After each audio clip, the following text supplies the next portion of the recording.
My wife, Katie, once told me that I should be more romantic. So I thought about it, and I thought, nah. But then one day, this romance issue just exploded. It was when Katie went out of town to visit her parents for a week. And the first day she was gone, I was cleaning some clutter out of our storeroom.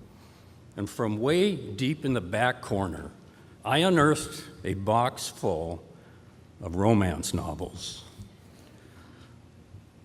I felt like my wife was cheating on me, like she needed some fictional romance heroes to fulfill her needs. But then something struck me. There, at my fingertips, lay a treasure trove of forbidden female secrets. And I had an entire week to decode them. I could show Katie a real romance hero. So I took the box to my living room. Over the next 7 days, whenever I had a chance, I'd study these things to learn once and for all what it is that women want from men. It was the most baffling week of my life.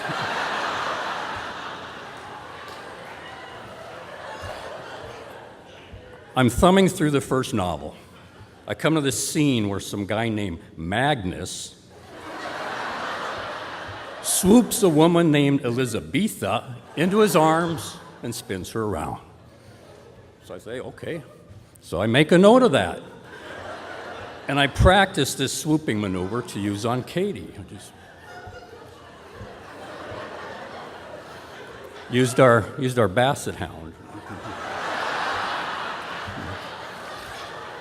Well, as I was reading these, I began to notice something funny about the dialogue. Now, people haven't spoken like this for like 600 years. The men were using words like cherub and quenchless inferno. So I made a note of that. I began learning this archaic love language. Oh, and they'd always sneak a little bit of French in there. Just out of the blue, mon chéri, je t'aime, blah, blah, blah. So I learned a little bit of French. And then there was the sex. These weren't like novels from the 1920s. These were contemporary.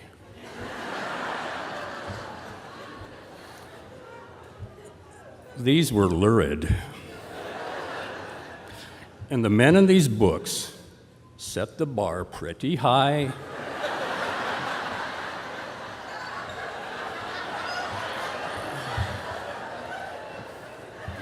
And too high. And they never just go right in for the big shebang. These guys would carry on forever with nuzzling and nibbling and caressing and forever. In this one book, some fireman named Devlin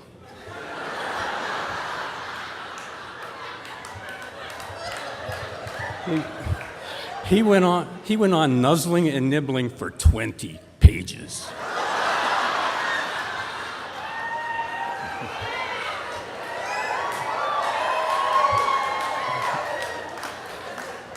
So I made a note of that. And I practiced nuzzling and nibbling at nighttime with my pillow. Well, by the end of the week, I was ready to dazzle Katie with my newfound romance skills. Sunday night, I meet her at the door, long-stemmed rose clenched in my teeth. I hand her the rose and I say, "Welcome home, my cherub."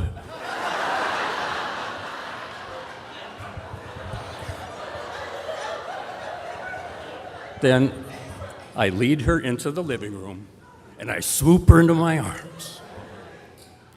Now, this hurt my back, but okay, it did hurt my back, but the pain made me feel like a martyr for love.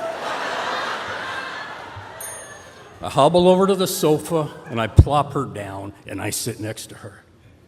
I look her in the eyes, and I say, Moi, j'étais là, moi, la doule la bleue.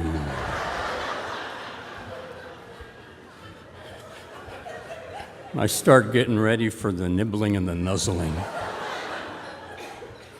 Then Katie looks at me, and she says, I see you found my romance novels. Well, right then, I gave up the charade. I'm just me. I'm not a romance hero. I'll never be able to swoop her into my arms like Magnus, speak French like Pierre, or go on in bed for 20 pages like Devlin. Then Katie scooted up to me and she said, Erik, I wouldn't trade you for all those romance heroes in the world. Quench this inferno. Thank you.